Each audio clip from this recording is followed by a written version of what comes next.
Bismillahirrahmanirrahim. Assalamualaikum warahmatullahi wabarakatuh. Perkenalkan, nama saya Ahmad Jalal Arifin dari kelas Ekonomi Syariah A dengan NIM 401190004. Pada kali ini saya akan menjelaskan ataupun mempresentasikan dengan tema penilaian obligasi dengan mata kuliah manajemen keuangan. Baik, langsung saja. Di sini saya akan membahas 6 poin. Yang pertama ada pengertian, yang kedua ada karakteristik, yang ketiga jenis-jenis, yang keempat penilaian obligasi, yang kelima penilaian sekuritas berpenghasilan tetap, dan yang terakhir ataupun yang keenam di sini ada penilaian sekuritas berpenghasilan tidak tetap. Langsung saja kita memasuki poin yang pertama, yaitu pengertian. Dalam pengertian di sini, menurut Jogianto, pengertian obligasi ataupun BEN adalah suatu kontrak pinjaman yang mengharuskan untuk membayar kembali pokok pinjaman, ditambah dengan bunga pinjaman dalam kurun waktu tertentu yang telah disepakati oleh pihak yang bersangkutan. Menurut Fabozzi, obligasi adalah salah satu jenis untuk utang ataupun surat pengakuan hutang suatu perusahaan yang akan dibayar pada waktu jatuh tempo dengan sebesar nominalnya. Berpenghasilan yang berperoleh dari obligasi adalah berupa tingkat bunga yang akan dibayar oleh perusahaan penerbit obligasi pada saat jatuh tempo. Obligasi adalah surat tanda bukti untuk yang dikeluarkan oleh perusahaan kepada pemegang dengan imbalan bunga sejumlah tertentu. Memasuki poin yang kedua, yaitu karakteristik. Nilai nominal, nilai pokok dari suatu obligasi yang akan diterima oleh pemegang obligasi pada saat obligasi tersebut jatuh tempo. Kupon, nilai bunga yang diterima pemegang obligasi secara berkala ataupun kelaziman pembayaran kupon obligasi adalah 3 atau 6 bulanan. Yang selanjutnya, jatuh tempo, tanggal di mana pemegang obligasi yang akan mendapatkan pembayaran kembali pokok ataupun nilai nominal obligasi yang dimilikinya. Yang selanjutnya ada penerbit ataupun emiten, mengukur risiko dan memungkinkan dari penerbit obligasi tidak dapat melakukan pembayaran kupon dan ataupun pokok obligasi tepat waktu ataupun disebut default risk, dapat melihat dari peringkat ataupun rating obligasi yang dikeluarkan oleh lembaga pengikat seperti Revindo ataupun Kasnix Indonesia. Poin yang ketiga, di sini ada jenis-jenis. Pada jenis berdasarkan penerbit obligasi, yaitu yang pertama adalah obligasi pemerintah, yang kedua obligasi perusahaan milik negara, dan yang ketiga obligasi perusahaan swasta. Dengan berdasarkan sistem pembayaran bunga, yaitu dalam obligasi kupon, obligasi yang bunganya dibayarkan secara periodik, ada yang setiap triwulan, semesteran, ataupun per tahun.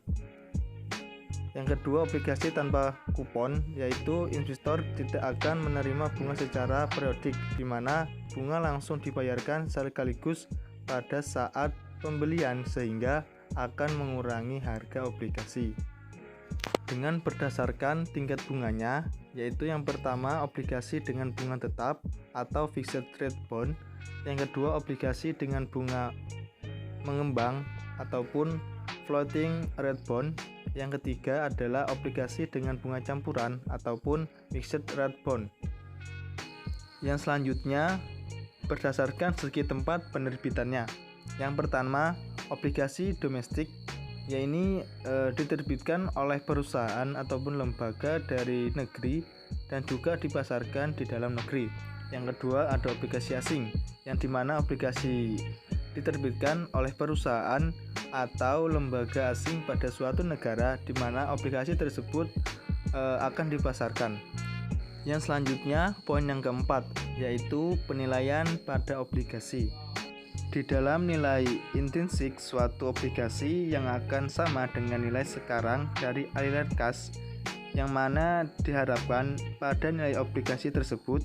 Dengan demikian, sesuai dengan prinsip perhitungan nilai sekarang ataupun present value, nilai atau harga obligasi bisa diketahui dengan mendiskontakan semua aliran kas yang berasal dari pembayaran kupon obligasi, ditambah dengan pelunasan obligasi sebesar nilai yang akan diterima pada saat jatuh tempo dengan yield yang disyariatkan investor.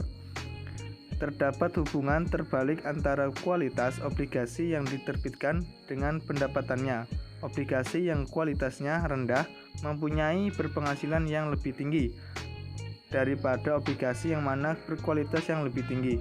Dengan demikian, perbandingan risk venture memegang saham, penilaian obligasi sangat penting untuk memanajemen keuangan.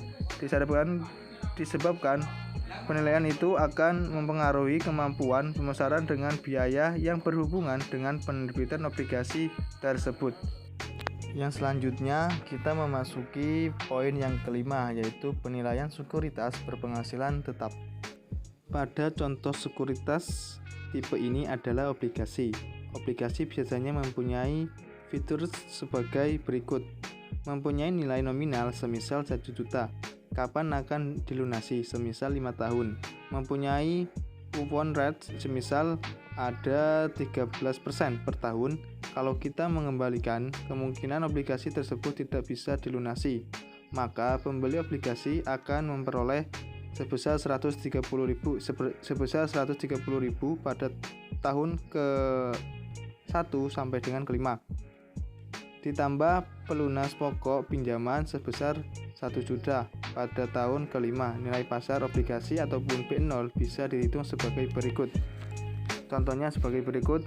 B0 sama dengan sigma N per 1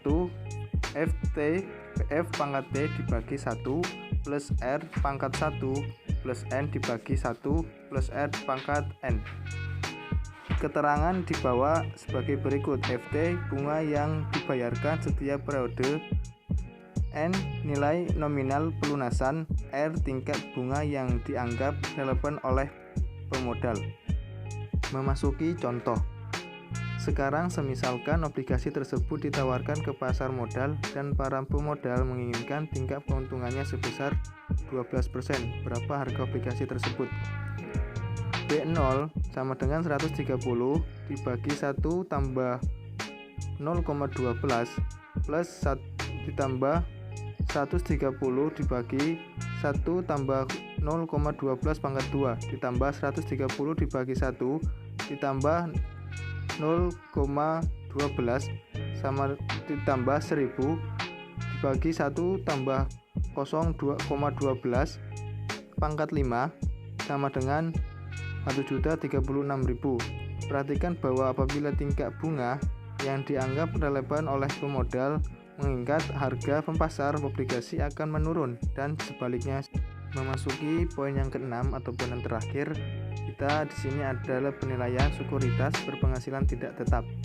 Saham merupakan sekuritas yang memberikan penghasilan yang tidak tetap bagi pemiliknya. Pemilik saham akan menerima penghasilan dalam bentuk dividen dan perubahan harga saham. Kalau harga saham meningkat harga beli, maka modal dikatakan memperoleh capital gains. Apabila sebaliknya disebut dengan sebagai capital loss. Apabila harga saham seperti P0 sebesar 10.000 kemudian diharapkan memberikan dividen sebesar 1 juta pada tahun depan dan tahun depan diberikan harga 11 juta. Dengan demikian tingkat keuntungannya yang akan diharapkan R akan memperoleh adalah R sama dengan P1 dikurang P0 sama dengan D1 mangkat P0 sama dengan 11.000 dikurang 10.000 tambah 1 juta pangkat 10 sama dengan 0,20 atau 20%. Memperoleh tersebut juga bisa dinyatakan P sama dengan P1 pangkat 1 plus R pangkat R tambah D1 pangkat 1 sama tambah R pangkat R sama dengan 11.000 per 1 tambah 0,20 tambah 1 juta tambah 1 tambah 0,20 sama dengan 10.000. Oleh karena itu, seseorang bisa memiliki saham untuk waktu N tahun, maka persamaan umumnya menjadi P0 sigma N R sama dengan 1 DT dibagi 1 tambah R pangkat 2 ditambah PN dibagi 1 tambah R pangkat N. Dalam hal ini P0 adalah harga saham saat ini, DT adalah dividen yang mana diterima oleh pemodal pada tahun ke-1, PN adalah harga saham pada tahun ke-N, dan R memiliki saham selama N bertahun, tetapi sewaktu saham tersebut dijual, akhirnya periode pemilikannya akan menjadikan tidak terhingga. Dengan demikian, persamaan di atas bisa menjadi. Mungkin itu presentasi dari saya. Secara penyampaiannya kurang lebihnya saya mohon maaf. Wassalamualaikum warahmatullahi wabarakatuh.